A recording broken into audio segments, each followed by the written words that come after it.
আজকে আমার থাইল্যান্ডে প্রথম দিন। কালকে বিকেলে এসেছি আমি। এই আমার হোটেলের লবি এটা। আমি এখন বের হবো। আমার হোটেল থেকে বিচ বেশ কাছেই। এই যে বিচ দেখতেছেন, বিচ দেখা যাইতেছে হোটেলের পাশে বিচ। এই জন্য এই বিচের কাছে একটু হোটেলটা নিয়েছি। এই যে আমার হোটেল দেখা যাইতেছে। এখন আমি একটু বিচের পাড়ে যাব, একটু ঘুরবো। এর দুই সাইডে কিছু স্কুটির মতো দেখা যায়, আপনারা দেখতেছেন স্কুটি, তারপরে বাইক। এগুলো আপনারা চাইলেই ভাড়া নিতে পারবেন, তারা রেন্টে দিয়ে থাকে। এই যে আপনারা দেখতেছেন ফর রেন্ট। বাংলাদেশি শুধু ড্রাইভিং লাইসেন্স লাগবে আর পাসপোর্টের স্ক্যানিং কপি নেবে তারা। এই যে একটা স্টুয়ার দেখা যাইতেছে, কাওয়াসাকি নিনজা ডাবল সিলিন্ডারে। এটা মেবি 600 সিসির হবে এরকমই। এই যে দেখা যাইতেছে একটা সিবিআর 650 সিসি সিবিআরটা। তারপরে আপনার এই যে এটা এখানে একটা এমটি দেখা যাইতেছে, এটাও 500-600 সিসি হবে। ওই যে এখানে একটা দেখা যাইতেছে। এগুলো তো ফর রেন্ট, আপনারা এগুলো ভাড়া নিতে পারবেন চাইলেই। থাইল্যান্ডে আসলে আপনারা এগুলা ভাড়া নিতে পারবেন। আপনার স্কুটি যেগুলো, ওগুলো আমার কাছে 300 টাকা বলছে যে একদিনের জন্য ভাড়া, ওই আন্টিটা। বাট এই বাইকের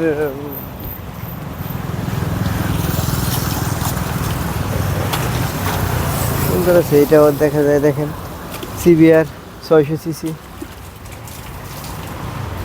এই যে এখানে সারিবদ্ধভাবে রাখা আছে, এগুলো সব ভাড়ায় দিয়ে থাকে তারা। আমি একটু দেখাই আপনাদের। এগুলো 500-600 সিসি যে বাইকগুলো, ওগুলো কত টাকায় ভাড়া দিয়ে থাকে তারা। এই যে আপনারা একটা দেখতেছেন R15, এটা মেবি এটাও 600 সিসির। আমাদের দেশের বাইকগুলো তো সামনের চাকার ডিস্কগুলো তো এক সাইডে থাকে, এটা দুই সাইডেই ডিস্ক আছে। তারপরে এই যে কাওয়াসাকি দেখা যাইতেছে।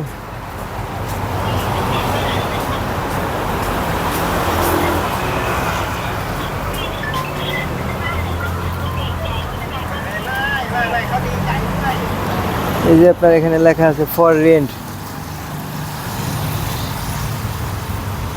এখানে অনেক বাইক আছে, দেখতেছেন আপনারা।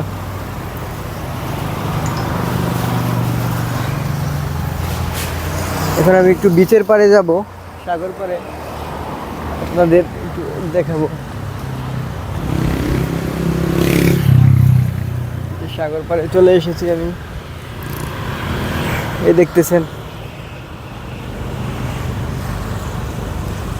আর থাইল্যান্ডের পাতায় যে আইকনিক সিম্বলটা দেখতেছেন, পাতায় লেখা আছে এখানে। এই যে পাতায় সিটি লেখা।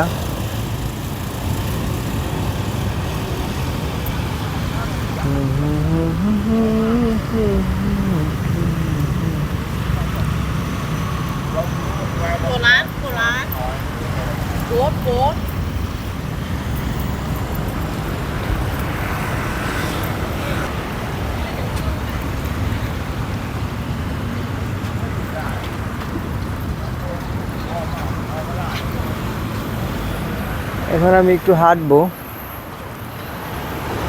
দেখি। প্রথমবার আসলাম একা একা দেশের বাইরে। এর আগেও অবশ্যই আমি গিয়েছিলাম, বাট তখন সাথে লোকজন ছিল আর কি।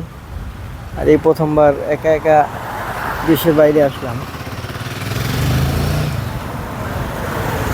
যাই হোক, একাও ঘুরতে বেশ ভালোই লাগে, খারাপ লাগতেছে না, ভালোই লাগতেছে। এই যে আপনার বিচের পাশে আবার আপনার ছোট ছোট দোকান আছে, বিভিন্ন ধরনের শপ আছে আর কি। আপনারা চাইলেই জামা কাপড়, খাবারের দোকান, তারপরে বিভিন্ন অ্যাক্সেসরিজ এখান থেকে নিতে পারবেন। তো আমি সামনে যাইতেছি, সামনে নাকি মল আছে, শপিং মল। আমি ওদিকে যাবো আর কি। যে বিদেশি বসে আছে, তারপরে এই যে এখানে বসে আছে একটা মেয়ে, জানি না কে সে, মেবি থাইল্যান্ডেরই হবে।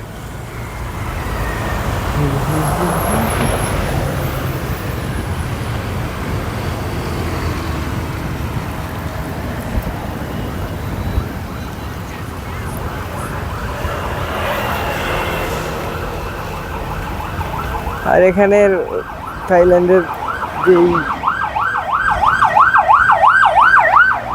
আবহাওয়া আর কি, আবহাওয়া বাংলাদেশের মতোই বলা যায়। আপনার বেশি একটা গরমে নেই এখানে, গরম আবার একেবারে যে ঠান্ডা এরকমও না, মোটামুটি 30-32 ডিগ্রি সেলসিয়াসের ভিতরে আর কি, পাটায়াতে আর কি আমি যেখানে আসছি আর কি। আর হয়তো বা আপনার ওই যে ব্যাংককে আর কি, থাইল্যান্ডের রাজধানী ব্যাংককে একটু বেশি হতে পারে, কম বেশি, যেহেতু লোকজন বেশি থাকে। Hello, how much? 80 baht. 80 but. 80। ওকে। এই যে ডাব দেখতেছেন এখানে, এই যে ডাব এখানে 80 টাকা করে নিয়ে থাকে ডাব, তারা 80 টাকা করে।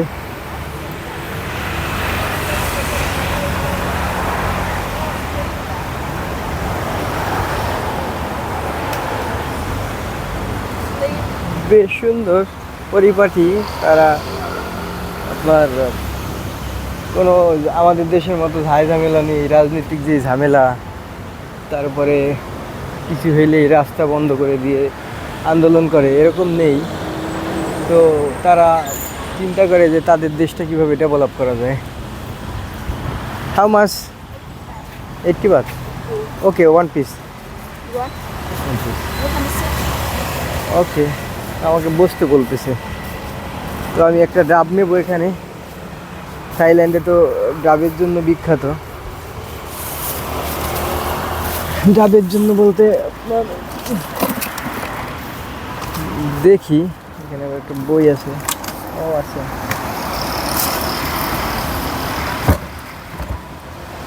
কি বলছে এখানে, আমাকে বসতে বললো তারা।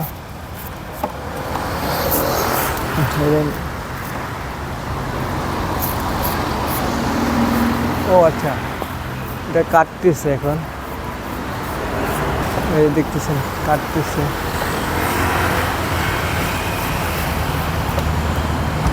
এটা কেটে সে রেডি করতেছে, আমাকে বসতে বললো। এই যে আমার পিছনে বীজ, তারা এই যে এইভাবে সিট দিয়ে রেখেছে আর কি, চেয়ার আছে বসার জন্য, সোফার মতো, খুব সুন্দর বিক্রি করে আর কি।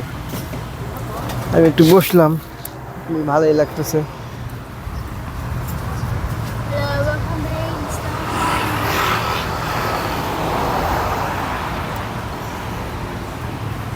Thank you. ওকে, আমি এখন ডাবটা খেয়ে দেখি ডাবের কী অবস্থা। আমি শুনেছি এখানকার ডাব নাকি অনেক ইয়া হয় আর কি, অনেক মিষ্টি হয় পানিগুলো, আগে ভিডিওতে দেখেছি, এখন আমি একটু আপনাদের শেয়ার করতেছি।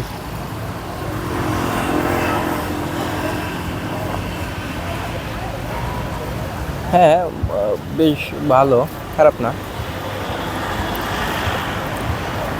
আচ্ছা,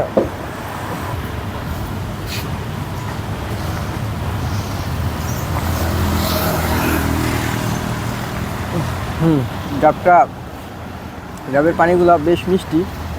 আর আমিও শুনছি থাইল্যান্ডের ডাবের পানি নাকি অনেক মিষ্টি হয়।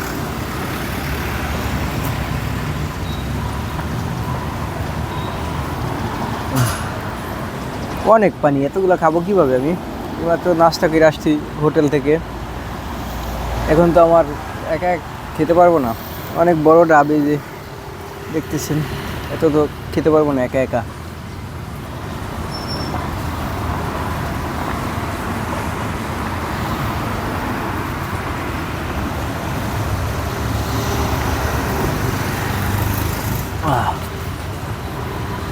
আমার বন্ধু বান্ধব যদি কেউ থাকতো, বিশেষ করে ইমরান শিকদার, সে থাকলে ভালো হতো, তাকে আমি একটু দিতে পারতাম। এত পানি তো আমি এখন খেতে পারবো না, প্রায় 1 লিটার 1.5 লিটার হবে।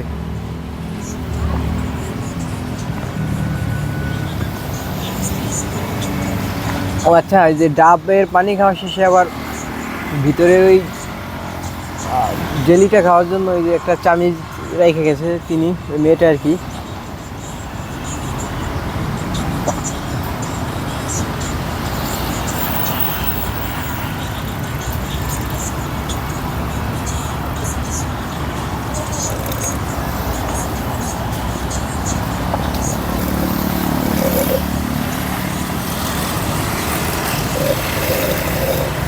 হ্যালো, এটা কিভাবে খেতে হবে? ও আচ্ছা আচ্ছা, থ্যাংক ইউ।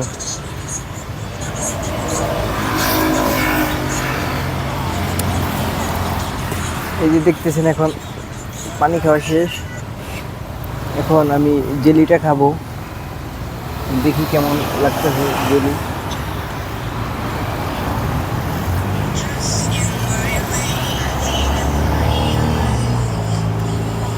$80 নিল ডাবটা, থাই বাত 80 টাকা, বাংলাদেশি টাকায় প্রায় 3 টাকা 80 পয়সা করে হিসাব করেন,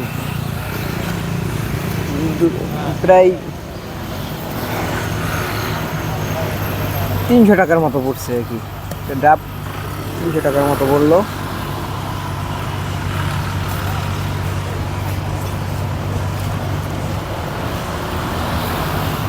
আর আপনারা যারা থাইল্যান্ডে আসবেন চেষ্টা চেষ্টা করবেন বাংলাদেশ থেকে কিছু থাই বাদ নিয়ে আসতে। আর আপনারা যে ডলার নিয়ে আসবেন, আমেরিকান ডলার, এটা এয়ারপোর্ট থেকে ভাঙাবেন না, হয়তো ব্যাংকক শহর থেকে ভাঙাবেন, অথবা যেখানে আপনারা আসবেন যদি পাতায় আসেন পাতায়া থেকে ভাঙাবেন। কারণ আমি থাই বাত আনার জন্য চেষ্টা করছিলাম বাংলাদেশ থেকে, চাইছিলাম 2-4 হাজার বাত নিয়ে আসবো বাংলাদেশ থেকে, তো এটা নিতে পারি নাই, পাই নাই আমি এয়ারপোর্টে। তো আপনার ওই যে আমি থাইল্যান্ডের এয়ারপোর্টে এসে নেমে 100 ডলার দিয়ে $100 ভাঙাইলাম। ভাঙানোর পরে তারা আমাকে 3,000 বাদ দিল আর কি এয়ারপোর্ট থেকে, যে ব্যাংক থেকে। তো আমি সেম 100 টাকা ভাঙাইলাম পাটায়া শহর থেকে এসে, আমাকে 3,300 বাট দিল আর কি। তো 300 বাট আমি বেশি পাইলাম আর কি, 300 থাইল্যান্ডের 300 টাকা বেশি পেয়েছি আর কি পাতায়া থেকে, এয়ারপোর্ট থেকে কম দেয় তারা। তো এই জন্য আপনারা হয়তো যারা ব্যাংককে আসেন এয়ারপোর্ট থেকে কখনো টাকা নেবেন না, থাইল্যান্ড এয়ারপোর্ট থেকে হয়তো বা নেবেন ব্যাংকক শহরে যেয়ে, অথবা যে যেখানে যান, অনেকে ফুকেট যায়, অনেকে ব্যাংকক আসে পাতায় আসে, ওখান থেকে এসে তারপরে ভাঙাবেন।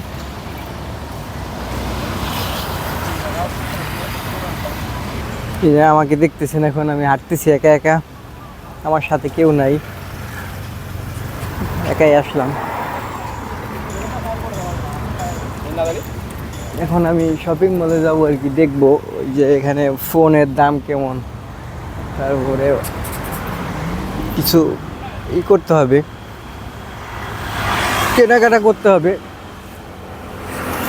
দেখি। ইচ্ছা আছে একটা ফোন নিব আর কি, যদি বাংলাদেশের থেকে এখানে কিছু সেভ হয় তাহলে নেব, তা না হলে নেব না।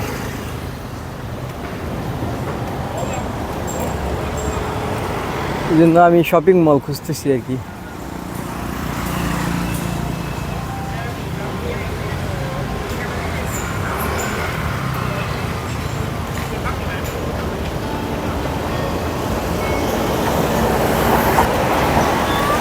এখানে একটা মল দেখা যাইতেছে, সামনে আছে মল, এটা না, সামনে আরো মল আছে। এই যে আমি যে ডাব খেলাম আর কি, এরকম ডাবের দোকান আছে এখানে, আপনারা চাইলে এখানে ডাব, তারপরে কিছু জুস আইটেম আছে এখানে। এই যে বাইক দেখা যাইতেছে, এগুলো সব বাইকগুলো আর কি ভাড়ায় দেয় আর কি। তারা এক একজনে 1 দিন 2 দিন 4 দিন 5 দিনের জন্য ভাড়ায় নেয়। আমার ইচ্ছা আছে একটা বাইক নিব, বাইক নিয়ে ঘুরবো আর কি। সাথে কেউ থাকলে ভালো হতো, আমি একা একা আসছি ঘুরতে, এখন তো তেমন একা বলতে সাথে 2-1 জন বন্ধু যদি ফ্রেন্ড থাকতো আর কি, আমার বন্ধু বান্ধব থাকতো তাহলে আর বেশি ভালো লাগতো।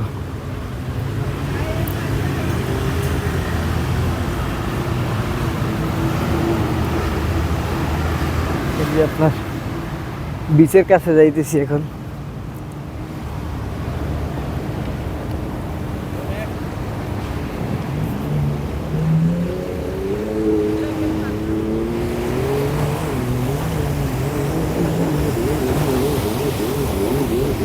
এই যে এখানে আপনার এই যে এগুলো আপনারা ভাড়া নিতে পারবেন তাদের কাছ থেকে রাইড দেওয়ার জন্য। তারা এই যে বসে আছে, এই যে এক বিদেশি আঙ্কেল, সে কোন দেশের হবে দেখি আপনারা বলেন। হাই। তো এই যে আপনারা দেখেন,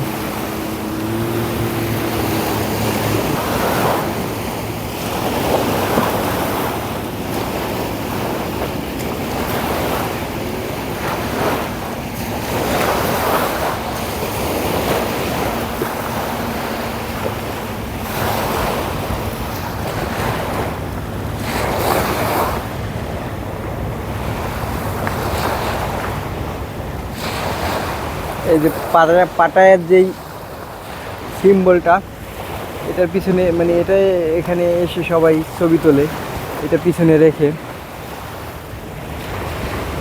অবশ্য আমি একা, এই জন্য আমি তো ছবি তুলতে পারবো না। আমি কীভাবে, এই যে আমি হলো এইভাবে একটু ভিডিও করতে পারি, এছাড়া আমার করার কিছু নেই এখন, যেহেতু আমি একা। এখন আমি কি আর করব, কিছু করার কি আছে আমার? কে আমাকে একটা পিক তুলে দেবে? যদি কেউ তুলে দিত তাহলে মন্দ হতো না, অনেক অনেক ভালো হতো। কিন্তু কি আর করার, একা যেহেতু এসেছি আমি, আমাকে কে পিক তুলে দিবে? ও আচ্ছা, আমি এদিকে কোথায় যাচ্ছি? আমি তো যাবো এদিকে, কারণ এদিকে যে একটা মল আছে ওখানে যেতে হবে। ওই ফোনের দাম দেখবো, তো দাম দেখার পরে বাংলাদেশ থেকে যদি কম হয়, কিছু টাকা সেভ হয়, তাহলে নেব, তা নাহলে নেব না। আর না হলে বাংলাদেশ থেকেই নেব, আমি দেশের টাকা দেশে রাখবো। এখানে কেন ডলারগুলো আমি এসে দিয়ে যাব? ডলারগুলো আবার ঢাকায় নিয়ে যাব, দেন ডলার ভাঙিয়ে আমি তখন ভোট নিব ঢাকা থেকে।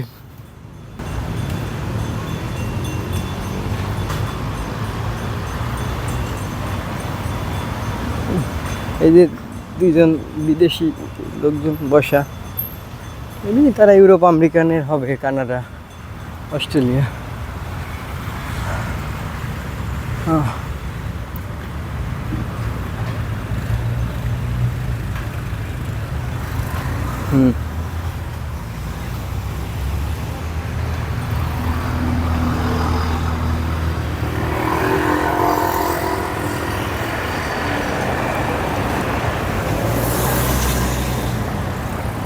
এই যে এখানে আপনার যদিও আপনার ইন্টারন্যাশনাল সব ধরনের যে ফুড চেনগুলা, যেমন ধরেন আপনি যে বার্গার কিং, ম্যাকডোনাল্ডস, তারপরে আপনার স্টারবাকস, তারপরে আপনার 7-11 যে সুপার শপ ইন্টারন্যাশনাল, এভরিথিং সব ব্র্যান্ড আছে এখানে পাবেন আপনি। আর তাদের দেখেন এই যে ছোট ছোট যে দোকানগুলো কেনাকাটার জন্য কতটা দারুণ করছে তারা, অথচ আমরা আমাদের কক্সবাজারে ওইভাবে করতে পারি নাই। কত দারুণ, তারা বিদেশিরা এখানে পর্যাপ্ত পরিমাণ বিদেশি আসে। আমি শুনলাম নাকি 2024 সালে আর কি, এখন তো 25 সালে আমি আসছি, 24 সালে নাকি 2,10,00,000 ট্যুরিস্ট আর কি থাইল্যান্ডে এসেছে আর কি। তাহলে হিসাব করেন যদি 2,10,00,000 পর্যটক আসে এই দেশে, তাহলে এই দেশে কত টাকা ইনকাম করছে তারা ওই পর্যটক দিয়ে। তা আমাদের দেশে যদি এরকমভাবে আমরা করতে পারতাম, দেখেন দৈনিক হাজার হাজার লোকজন চলাফেরা করে, অথচ কোনো ময়লা নেই। দেখছেন কি ক্লিন রোডটা, তারপরে এই যে ফুটপাত, কোনো ময়লা নেই। এই যে এখানে ডাস্টবিন সবাই ব্যবহার করে। আর আমাদের বাংলাদেশ, কক্সবাজার যারা গেছেন তারা বলতে পারবেন, আমি যদিও যাইনি, কখনো যাওয়া হয়নি আমার। এই দেখেন অসাধারণ না, কোনো ময়লা নেই, কিছু নেই। আর আমি কক্সবাজারের ভিডিও দেখছি, অনেক ময়লা নাকি, অনেক ময়লা, এখানে ময়লার ভাগাড়, সেখানে ময়লার ভাগাড়, এখানে বোতল এটা সেটা পড়ে থাকে। আমাদের দেশে এগুলা এই ব্যাপারে কেউ ই করে না। তারা শুধু যারা রাজনীতি করেন সবাই চুরি নিয়ে ব্যস্ত থাকে। দেশ কিভাবে আগাবে, ডেভেলপ হবে, এটা নিয়ে তারা ভাবে না। ভাবলে যে থাইল্যান্ড, তাদের রিসোর্স কী আছে না আছে, তাদের এখানে গ্যাসের মজুদ, মধ্যপ্রাচ্যের মতো যে গ্যাস আছে, তেল আছে, এটা দিয়ে তারা ডেভেলপ হইতেছে, সেটাও নেই। তাদের দেশের প্রতি ভালোবাসায় এবং কি দেশপ্রেমের যেই দেশের প্রতি যে ভালোবাসাটা, দেশকে আগে নিয়ে যেতে হবে, তাদের তারা এটা নিয়ে ভাবে।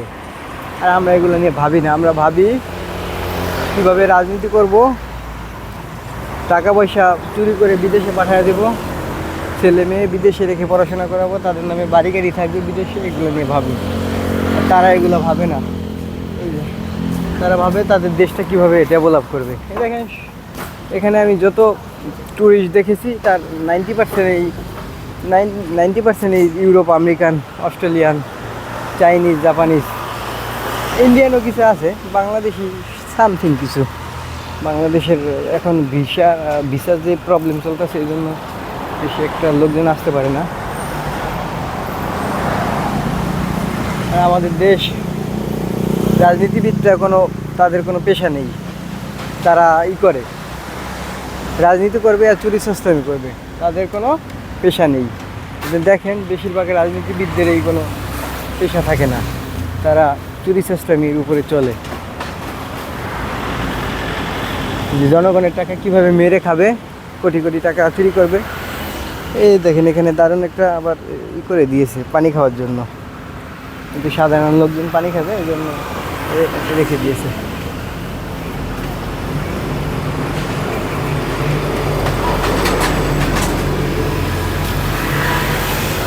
আপনাদের দেখানোর জন্য আমি ভিডিও করতেছি মূলত, কেমন লাগে আপনারা বলবেন, ঠিক আছে?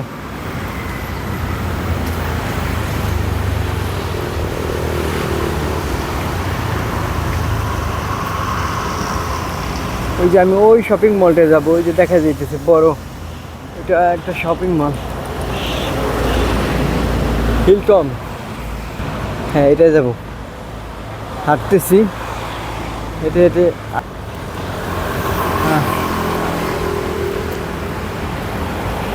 অনেক গরম লাগতেছে, কারণ এই রোদ তো, অনেক রোদ, প্রচণ্ড রোদ, এই জন্য অনেক গরম লাগতেছে। আর এই যে এখানে যে নারিকেল গাছগুলো লাগানো হয়েছে বিচের পাশে, এটার জন্য অনেক সুন্দর দেখা যায়।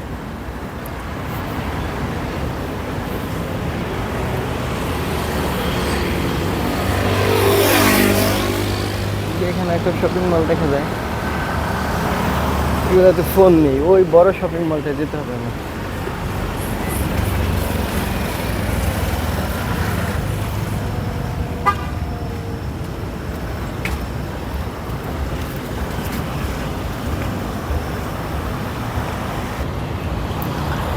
এই যে আপনার, তারপরে এই যে দুই সাইডে দুই সাইডে না তো বিচের যেই সাইডে দোকানগুলো আছে, এখানে বার আছে, এখানে বিদেশি লোকজন যারা আসে আর কি, তারা বিভিন্ন অ্যালকোহল জাতীয় যে জিনিসগুলো আর কি এগুলো খাইতেছে। ওই যে বসা দেখতেছেন, এখানে আপনার বিয়ার, তারপরে বিভিন্ন ব্র্যান্ডের মদ খুবই সস্তা। তারপরে আপনার এই যে এখানে মাসাজ নিতে পারবেন আপনারা। মাসাজ যে সেন্টারগুলো এটাও আছে পাশে, বিচের পাশে মাসাজ সেন্টার।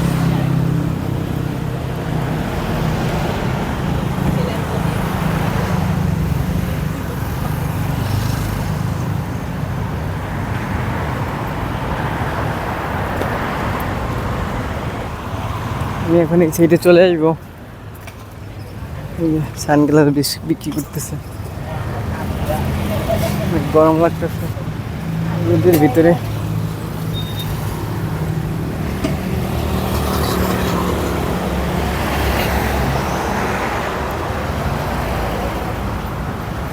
আচ্ছা, এই সাইডে অনেক দোকান আছে, সানগ্লাস, তারপরে বিভিন্ন শোপিস, অনেক কিছু কেনা যাবে এখান থেকে। খেলনা, হরেক রকমের জুতা, অনেক ড্রেস আছে এখানে, ব্যাগ আছে অনেক, ব্যাগ, অনেক ব্যাগ আছে।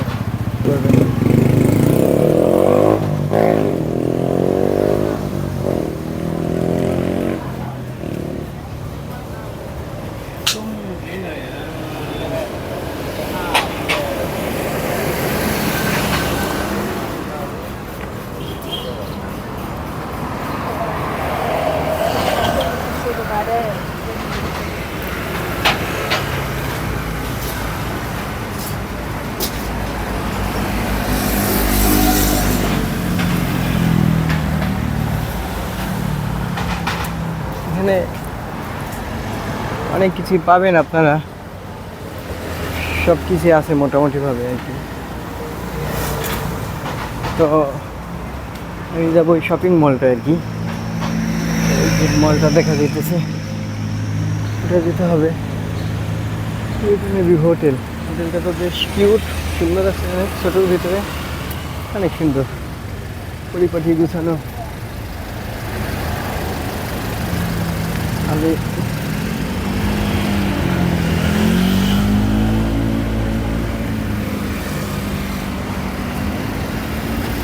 যেতে হবে ওই শপিং মলের পিছনে একটা হোটেল দেখা যাইতেছে। এটা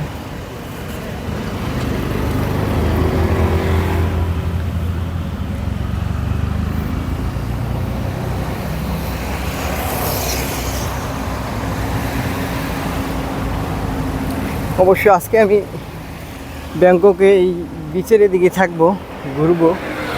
কালকে আবার একটা আইল্যান্ডে যাওয়ার ইচ্ছা আছে, দেখি। আমি তো একা, এই জন্য কিছু তো তেমন একটা চিনি না, খোঁজখবর নিয়ে তারপরে যেতে হবে আর কি, দেখি কী করা যায়।